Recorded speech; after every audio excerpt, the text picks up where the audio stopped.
Sovereignty or institutional capture, the new battle for crypto interfaces. Crypto did not begin as a new banking product. It began as a refusal. A refusal to ask permission before moving value. A refusal to depend on one custodian. A refusal to let a private database decide what ownership means. The first promise was simple. You hold the keys. You control the asset. You can leave the system. But technology rarely stays in its original form. When a tool becomes useful, institutions arrive. They do not always destroy the tool. Sometimes they package it. Sometimes they make it easier. Sometimes they make it safer. And sometimes, without saying it directly, they move the point of control from the protocol to the interface. That is the real question of the next crypto cycle. Not. Will banks use crypto? They already are. Not. Will fintech apps use on-chain rails? They already are. The deeper question is, when crypto becomes invisible infrastructure, does the user become more sovereign or more captured? ## the new signal, crypto is moving under the surface. The most important crypto products now do not always look like crypto products. Robinhood is building Robinhood Chain and Robinhood Earn. MetaMask is turning the wallet into a money account. Fireblocks is giving institutional clients access to on-chain yield through Fireblocks Earn. SG Forge, the digital asset arm of Société Générale, has used Morpho for lending and borrowing with MiCA-compliant stablecoins.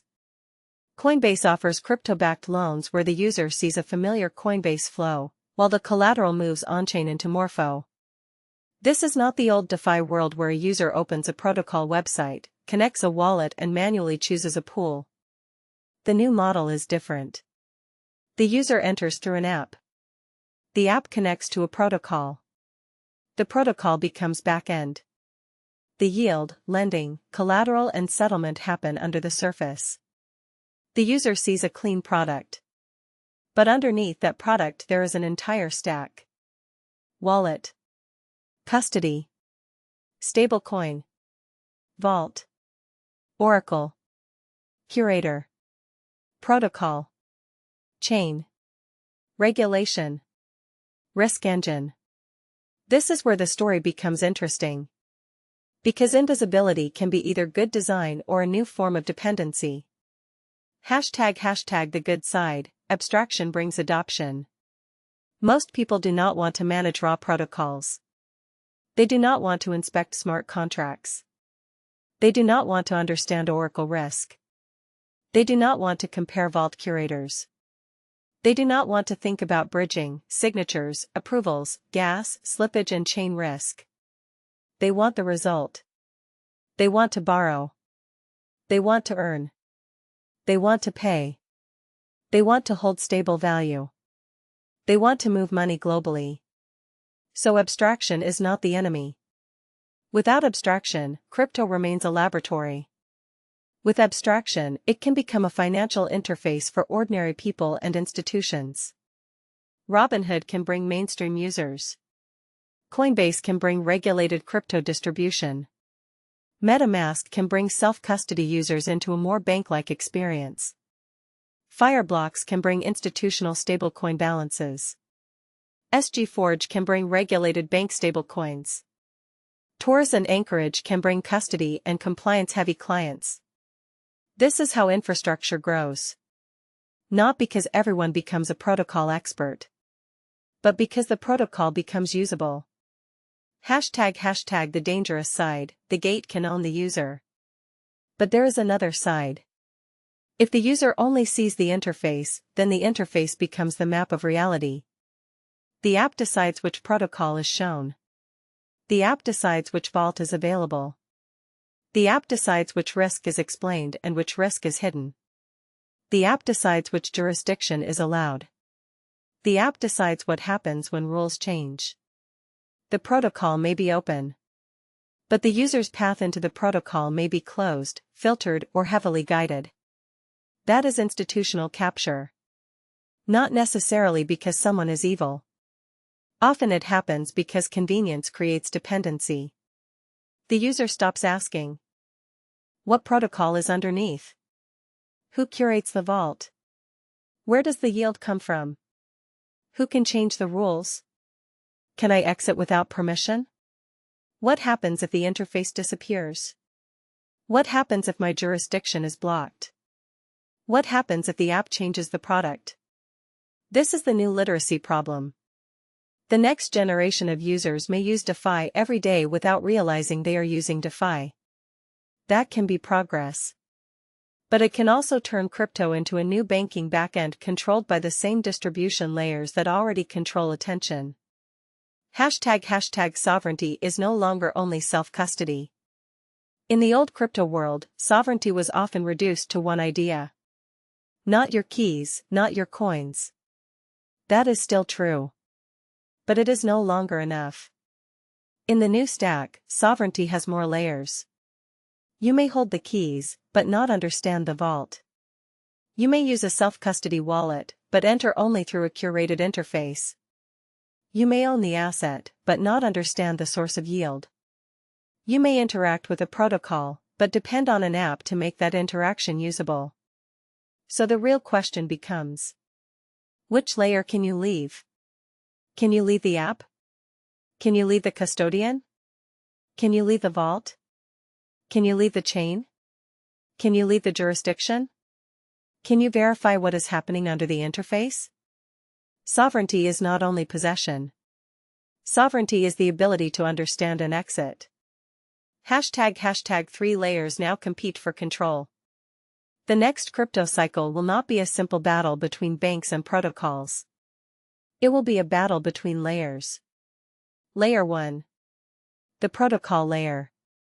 Ethereum, Morpho, Aave, Uniswap, Chainlink, Base, Solana, and other rails. This layer defines the technical rules. Layer 2. The distribution layer. Robinhood, Coinbase, MetaMask, Fireblocks, wallets, exchanges, fintech apps, and banking interfaces. This layer defines what the user actually sees. Layer 3. The regulatory and custody layer. MiCA, stablecoin rules, banking licenses, custodians, policy engines, compliance systems, and jurisdictional controls. This layer defines what is allowed to reach the user. The protocol can be open. The interface can be curated. The regulatory layer can be restrictive.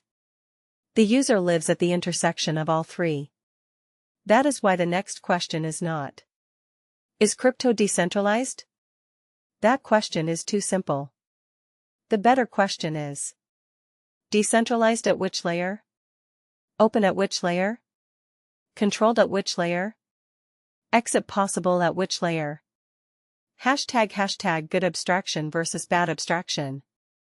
There is a difference between helpful abstraction and capture. Good abstraction translates complexity. Bad abstraction hides power. Good abstraction says, here is the protocol. Here is the source of yield. Here is the curator. Here are the risks. Here is how to exit. Bad abstraction says, just click earn. Good abstraction makes the user more capable. Bad abstraction makes the user more dependent. This distinction will matter more than branding. The winners of the next cycle may not be the products with the loudest slogans. They may be the products that make complexity usable without making the user blind. Hashtag what this means for modern human. For a modern human, the goal is not to reject institutions automatically. That would be too simple. Institutions can bring scale, security, compliance, distribution, and liquidity. The goal is also not to worship institutions. That would be even more dangerous. The real skill is reading the stack. When you see an earn product, ask, what is under it? When you see a stablecoin yield account, ask, where does the yield come from? When you see tokenized stocks, ask, who holds the asset? When you see a crypto-backed loan, ask, where is the collateral? When you see a wallet becoming a bank account, ask, What remains self-custodial, and what becomes routed through someone else's rules? This is not paranoia. This is literacy. Main conclusion. Crypto is entering its institutional phase. That does not mean the original promise is dead. It means the promise is being tested. Open rails are meeting regulated interfaces. Self-custody is meeting app-based finance. DeFi protocols are becoming invisible backend. Banks and fintechs are becoming distribution gates. The next battle is not only over tokens. It is over the interface. Because the interface is where the user gives attention, trust, and action. If the interface teaches the user how the system works, crypto becomes a sovereignty tool. If the interface hides the system, crypto becomes a new institutional machine with better branding. The future will not be purely decentralized or purely captured. It will be mixed. And the most important skill will be knowing where you are standing inside the stack. The sovereign user of the future is not just the person who holds a token. It is the person who can see the map, the protocol, the app, the custodian, the regulator, the risk, and the exit. Because freedom in the next financial system will not come only from owning an asset. It will come from understanding the infrastructure that carries it.